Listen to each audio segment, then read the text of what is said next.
You think silent treatment hurts anxious people? Wait until you see what it does to an avoidant. Here's the thing everyone gets wrong. Just because avoidants don't chase you down or beg for your attention doesn't mean they're not affected. In fact, what happens inside an avoidant during silent treatment might be even more intense than what happens to someone who wears their emotions on their sleeve. We've all bought into this myth that avoidants are like emotional brick walls, that you can ignore them for days and they'll just shrug it off like nothing happened. The truth?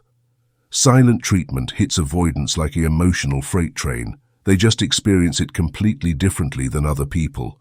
While an anxious person might blow up your phone or show up at your door, an avoidant goes through something far more complex and often more painful. Here's what you need to understand. Avoidants didn't choose to be this way because they enjoy being distant or difficult. Their entire attachment system developed as protection against exactly this kind of emotional abandonment. So when you give an avoidant the silent treatment, you're not just withdrawing communication, you're activating every single defense mechanism they've built since childhood. The silent treatment does something particularly cruel to avoidants because it confirms their deepest, most painful belief about relationships, that people will eventually leave, withdraw, or punish them for being who they are. It's like telling someone who's afraid of heights that they're right to never climb mountains, then pushing them off a cliff. When an avoidant first realizes you're giving them silent treatment, their brain doesn't immediately jump to, "I need to fix this." Instead, it goes to a much darker place. "I knew this would happen." There's almost a twisted sense of relief mixed with devastation. Relief because their worst fears are being confirmed, which means they were right to protect themselves. And devastation because someone they cared about just proved that emotional connection really is dangerous. The first few hours of silent treatment create what you might call emotional whiplash in an avoidant. Part of them wants to reach out, explain, or fix whatever went wrong, but a much stronger part immediately starts building walls. It's like watching someone's emotional immune system kick into overdrive, treating your silence as a virus that needs to be contained before it spreads and causes more damage.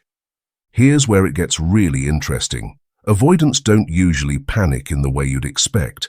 They don't pace around wondering what they did wrong or rehearse apology speeches. Instead, they often become hyper-focused on other things, work, hobbies, anything that proves to themselves that they don't actually need the person who's giving them silence. It looks like indifference from the outside, but inside, it's pure self-preservation. Think of it like this. If emotional connection is like being in a house with someone, then silent treatment is like that person suddenly boarding up all the windows and doors from the inside, leaving the avoidant standing outside in the cold. The difference is, instead of banging on the door begging to be let back in, the avoidant starts walking away, telling themselves they never really wanted to be in that house anyway. But here's what most people miss, that walking away isn't emotionless. It's incredibly painful. Avoidants have just learned that showing pain makes things worse, so they've become experts at suffering in silence. The silent treatment doesn't hurt them less. It hurts them in a way they have no healthy outlet for.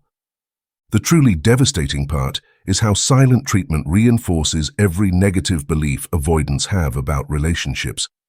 They start thinking things like, "See, this is why I don't get too close to people.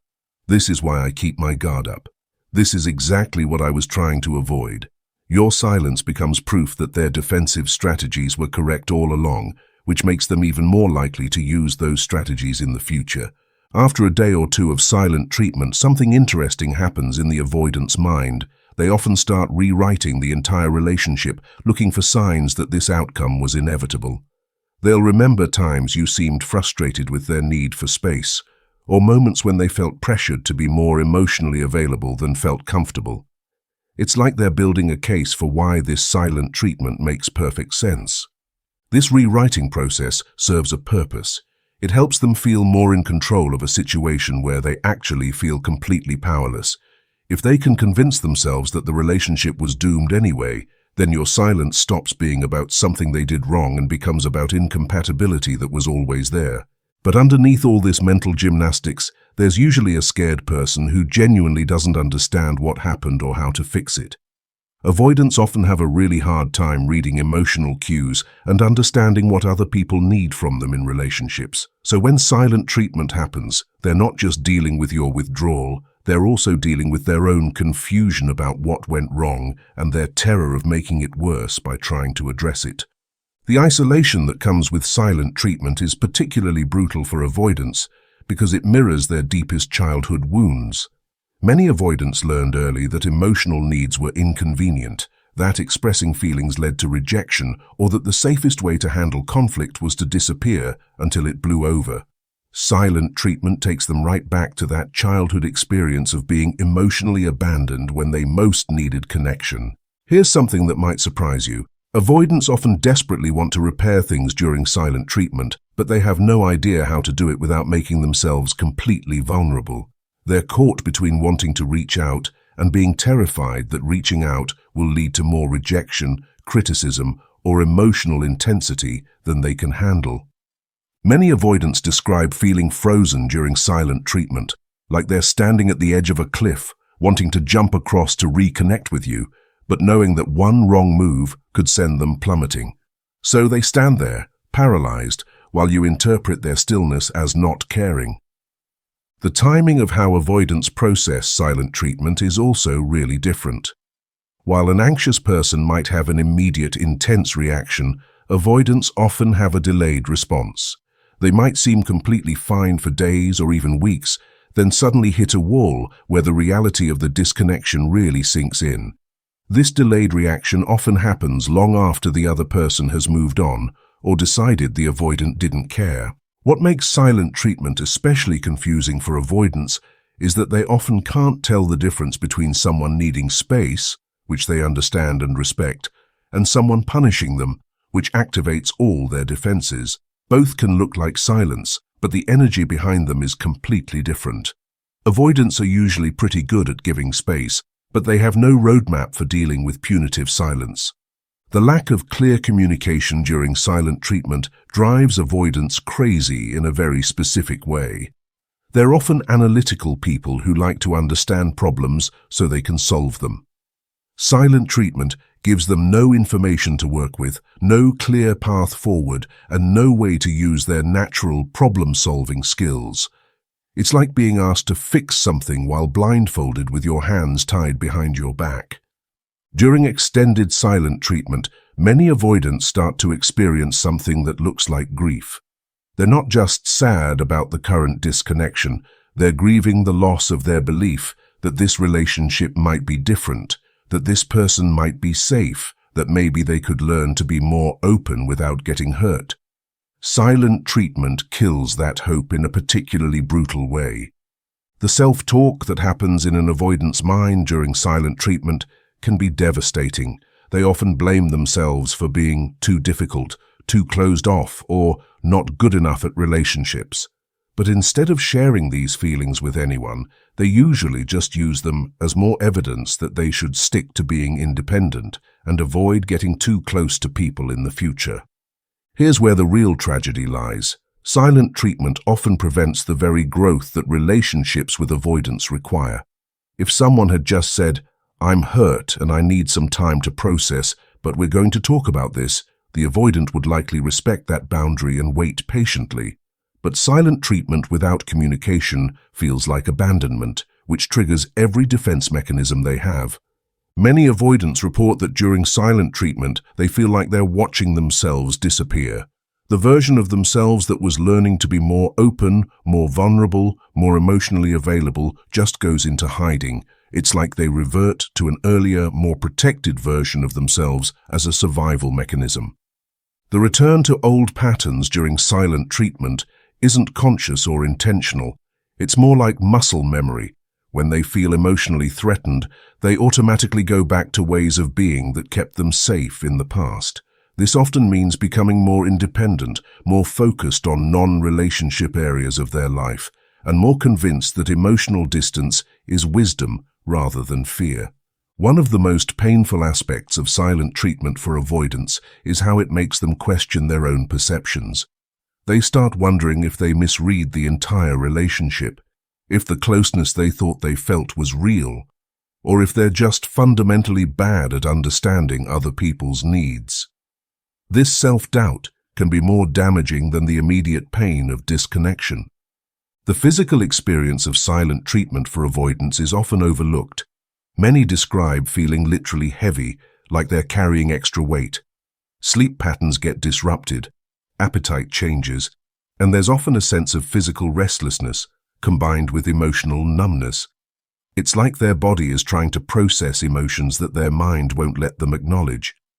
When avoidants do try to cope with silent treatment, their strategies often look unhealthy to outside observers, but make perfect sense within their attachment framework. They might throw themselves into work, start new projects, or become hyper-focused on self-improvement. These aren't necessarily avoidance behaviors. They're often attempts to prove to themselves that they're okay and don't need the person who's giving them silence. The social isolation that often comes with silent treatment hits avoidance particularly hard because they usually have smaller social circles to begin with. While an anxious person might reach out to friends for support and validation, avoidants often don't have those same support networks or don't feel comfortable using them, so they end up processing the experience completely alone. Here's something important. The longer silent treatment goes on with an avoidant, the harder it becomes for them to reach out, even if they want to. Each day of silence raises the stakes and makes any attempt at reconnection feel more vulnerable and risky. What started as a communication breakdown becomes a standoff where both people are waiting for the other to make the first move. The assumptions people make about avoidance during silent treatment are often completely wrong. Family and friends might say things like, "Oh, they probably don't even notice you're not talking to them," or "They're probably relieved to have space." These comments can be incredibly invalidating because they dismiss the very real emotional experience the avoidant is having. Many avoidants develop what you might call silent treatment PTSD. After experiencing it once or twice, they become hypervigilant about signs that it might happen again. They might start pulling back preemptively when they sense conflict brewing, or become overly accommodating to avoid triggering another episode of silence. This hypervigilance can actually damage their ability to be authentic in relationships. The recovery process for avoidance after silent treatment is often slow and requires a lot of internal work. They need time to rebuild their sense of safety, to remember that not all people will abandon them when things get difficult, and to reconnect with the parts of themselves that were starting to open up before the silence began. Understanding what silent treatment does to an avoidant can completely change how we approach conflict and communication in relationships. Instead of using silence as a way to get their attention or make them appreciate you, it becomes clear that direct communication, even when you're angry or hurt, is actually much more effective and much less damaging. For avoidants reading this, it's important to understand that your experience during silent treatment is valid, even if you don't express it the way other people might. Your pain doesn't have to look like someone else's pain to be real and worthy of acknowledgement. Learning to communicate your experience, even in small ways, can help prevent these devastating cycles of silence and withdrawal. For people who love avoidance, this understanding can be revolutionary. When you realize that silence doesn't teach them anything except that relationships are dangerous, you can start finding ways to address conflict that actually help your relationship grow stronger rather than reinforcing old wounds. The goal isn't to walk on eggshells around avoidance or avoid ever expressing frustration. It's about understanding that for someone whose entire attachment system is built around protecting against abandonment, silent treatment feels less like a communication strategy and more like emotional warfare. When we start to see silent treatment through an avoidant's eyes, it becomes clear that this communication pattern doesn't just fail to solve problems, it actively prevents the kind of emotional growth and intimacy that healthy relationships require. Instead of bringing people closer through understanding, it pushes them further apart through fear. The beautiful thing about understanding this dynamic is that it opens up possibilities for different kinds of communication. When you know that an avoidant needs explicit reassurance that you're not abandoning them even when you're upset, you can provide that reassurance while still addressing your own needs and concerns. Many relationships with avoidance can be transformed simply by replacing silent treatment with clear communication about boundaries and feelings. Instead of disappearing when you're hurt, you can say something like, "I'm really upset right now and need some time to process this, but I want you to know that I'm not leaving or giving up on us. Let's talk tomorrow when I've had time to think." This kind of communication honors your need for space while providing the avoidant with the security they need to stay emotionally present rather than shutting down or pulling away. It's the difference between creating more distance and creating space for healing. The ripple effects of silent treatment on avoidance extend far beyond the immediate relationship. Many avoidants who experience repeated episodes of silent treatment begin to develop an intense sensitivity to emotional abandonment. They become so worried about the possibility of being ignored again that they start protecting themselves before anything even happens, even in new relationships where there's no real threat. This early protection can look like pulling back at the first sign of conflict, avoiding deep emotional conversations entirely, or keeping relationships at a surface level to prevent the kind of intimacy that could lead to devastating silence. It's like developing an allergy to emotional closeness because you've been hurt too many times. The workplace dynamics for avoidance after experiencing silent treatment in personal relationships often shift dramatically too. They might throw themselves into professional achievements with renewed intensity, using career success as proof that they don't need emotional validation from others. While this can lead to impressive professional growth, it often comes at the cost of further emotional isolation. Understanding the long-term impact of silent treatment on avoidance also reveals why some people seem to get progressively more distant in relationships over time. Each experience of emotional withdrawal teaches them that investing emotionally is risky, that people will use silence as punishment, and that the safest approach is to never get close enough for silence to hurt. The family patterns around silent treatment and avoidant attachment are particularly interesting. Many avoidants grew up in families where emotional conflicts were handled through withdrawal, cold shoulders, and passive-aggressive silence. When they experience silent treatment in adult relationships, it brings back not just current pain, but layers of unresolved childhood experiences where love felt conditional and emotionally dangerous. For avoidants who become parents, experiencing silent treatment can trigger intense worry about recreating the same patterns with their children. They might become overly careful about maintaining communication even during conflicts, or conversely, they might withdraw from their children early to avoid the possibility of passing on their own attachment wounds. The healing process for avoidance after silent treatment often requires them to tell the difference between healthy space and punitive withdrawal. Learning to ask for clarification, "Are you taking time to process or are you done talking to me?" can help them navigate their own triggers while respecting their partner's communication style. Many avoidants discover that their fear of silent treatment actually prevents them from addressing legitimate relationship issues. They might tolerate behaviors or dynamics that genuinely need to be discussed because they're terrified that bringing up problems will lead to emotional withdrawal. This creates relationships that look peaceful on the surface, but are actually built on avoiding authentic communication. The gender dynamics around silent treatment and avoidant attachment add another layer of complexity. Male avoidants often face additional cultural pressure to not be emotional about silent treatment, which can intensify their tendency to suppress and internalize the experience. Female avoidants might struggle with societal expectations to be emotionally expressive, making their natural processing style feel even more isolating. Recovery from silent treatment for avoidance often involves learning to tolerate the discomfort of not knowing where they stand with someone. This uncertainty, the space between conflict and resolution, is often the most triggering part of the entire experience. Building tolerance for this uncertainty becomes crucial for maintaining relationships through difficult periods. The friendship dynamics of avoidants who've experienced silent treatment in romantic relationships often shift significantly. They might become more selective about who they invest in emotionally, or they might unconsciously test friendships by pulling back to see if the other person will pursue them or disappear. These patterns can create situations where their fear of abandonment actually creates the abandonment they're trying to avoid. Some avoidants develop sophisticated early warning systems after experiencing silent treatment repeatedly. they become expert readers of facial expressions, tone changes, and subtle shifts in communication patterns that might predict incoming emotional withdrawal. While this heightened awareness can feel protective, it often creates anxiety and prevents them from enjoying peaceful moments in relationships.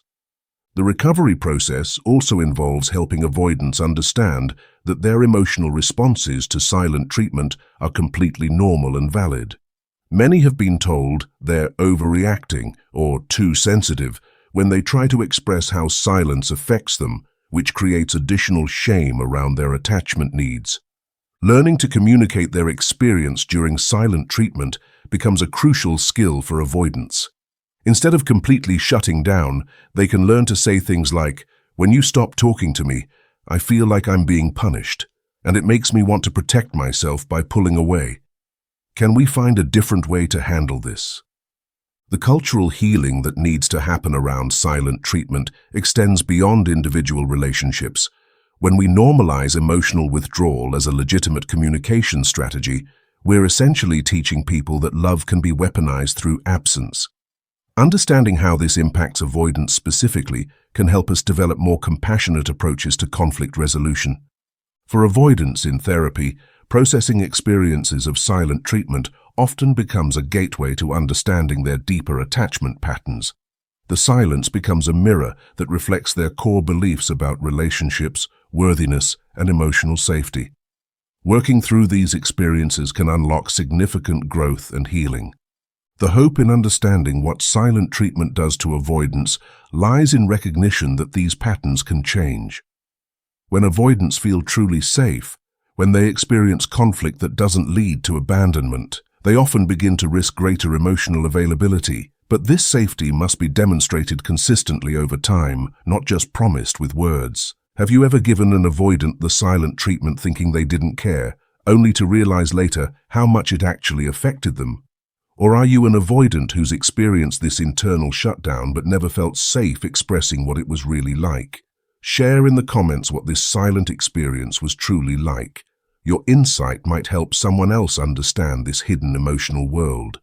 If this helped you see that silence speaks volumes in ways we never intended, like this video and subscribe for more insights into the complex inner lives of different attachment styles. Thanks for watching.